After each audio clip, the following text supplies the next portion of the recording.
نہیں ہوتا یہ کہ ایک ساتھ سینکڑوں مرغیاں لگی ہوتی ہیں اور ایک بلیڈ آتا ہے اور اس کو ذبح کر دیتا ہے.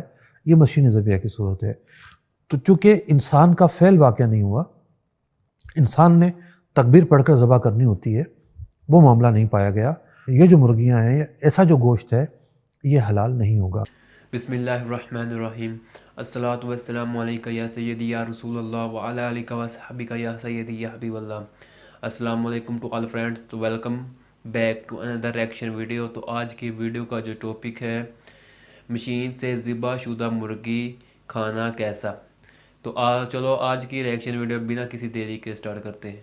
ایک سوال یہ ہے کہ مشینی ذبیحہ، اس کے بارے میں کیا حکم ہے؟ دیکھیے، جو جانور ذبح ہوتا ہے، ہم پاکستان میں تو دیکھتے ہیں کہ جناب کسائی جو ہے وہ کسی کونے کھانچے میں کاٹ لیتا ہے، کسی پلاٹ میں کاٹ لیتا ہے، یا پھر پاکستان میں بھی ایسا ہے کہ کمیلے بنے ہوئے ہیں جس کو سلاٹر ہاؤس بھی کہتے ہیں. قانون تو یہی ہے کہ کمیلوں میں جا کے کاٹے، لیکن جانور بڑا ایزیلی کٹ جاتا ہے. اور مرغی کی بات کریں اگر، تو ہمارے ہاں تو ہر گلی میں جو ہے مرغی والا بیٹھا ہوا ہے. مراد یہ کہ ہر محلے میں، ہر بازار میں لائیو مرغی موجود ہے.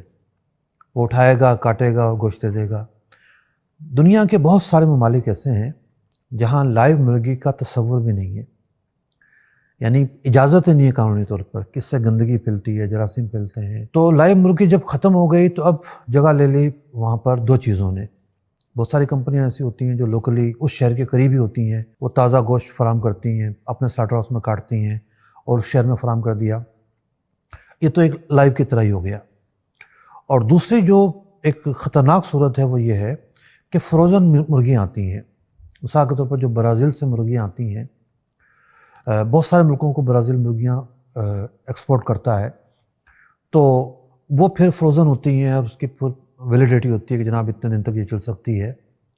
اب ان فروزن مرغیاں ہوں یا اس لائیو کی طرح مرغیاں ہوں، ان میں ایشو کیا ہے؟ اگر تو ہاتھ سے ذبح ہوتی ہیں تو وہ حلال ہے. بہت ساری عرب ممالک میں بھی ایسے سلاٹر ہاؤس ہیں کہ جہاں ہاتھ سے ذبح ہوتے ہیں. میں خود ایک العین میں ایک سلاٹر ہاؤس میں گیا تھا، تو وہاں مرغیاں ہاتھ سے ذبح ہو رہی تھیں. اور بھی کہیں پر اگر ایسے سلاٹر ہاؤس ہیں جہاں ہاتھ سے ذبح ہوتی ہیں تو ٹھیک ہے، مطلب ذبح ہاتھ سے ہوتی ہیں، پھر چین چل رہی ہوتی ہے پورا سسٹمیٹک، پر اس کے مشین اتار رہی ہے اور جناب اس کا جو ہے وزن مشین کر رہی ہے، اس کے پیس مشین کر رہی ہے، اس میں کوئی کبات نہیں ہے. اصل مسئلہ ہے ذبح کی شرائط کا پایا جانا. مسلمان تکبیر پڑھ کر ذبح کرے، کیونکہ جو نصارہ کی کیفیت ہے وہ تو اس وقت ایسی نہیں ہے کہ وہ کلمہ پڑھتے ہوں، تکبیر پڑھتے ہوں، اور یہود کا معاملہ بھی کچھ تفصیل طلب ہے. اب خاص طور پر جو برازیلی مرغی ہے اس کے بارے میں یہ ہے کہ بہت ساری یعنی کہ ایسے وہاں پر فرمز ہیں، ایسی کمپنیاں ہیں جو ہاتھ سے ذبح نہیں کرتی. اسٹیمپ حلال کی لگی ہوگی، حلال کے اسٹیمپ جس ادارے نے لگائی ہے وہ اس بات کو جائز سمجھتا ہے، اس نے حلال کے لگا دی. لیکن پاک و ہند کے جو علماء ہیں، میں نے نہیں پڑھا کہیں بھی یا نہیں سنا کہ پاک و ہند کے علماء میں سے کسی نے یہ کہا ہو کہ جو مشین کا ذبیحہ ہے وہ حلال ہے.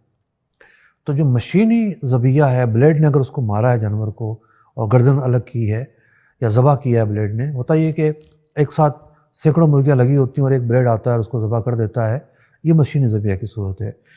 تو چونکہ انسان کا فعل واقع نہیں ہوا، انسان نے تکبیر پڑھ کر ذبح کرنی ہوتی ہے، وہ معاملہ نہیں پایا گیا. یہ جو مرغیاں ہیں، ایسا جو گوشت ہے، یہ حلال نہیں ہوگا. اچھا، ایسا معاملہ زیادہ تر مرغیوں ہی میں ہے.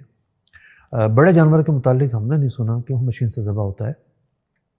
ہاں، مشین سے اس کی کھال اترتی ہے، اس کی پیس ہوتے ہیں، لیکن ذبح عام طور پر ہاتھ سے ہی ہوتا ہے. خود کراچی میں 50 ایکڑ پر سلاٹر ہاؤس موجود ہے.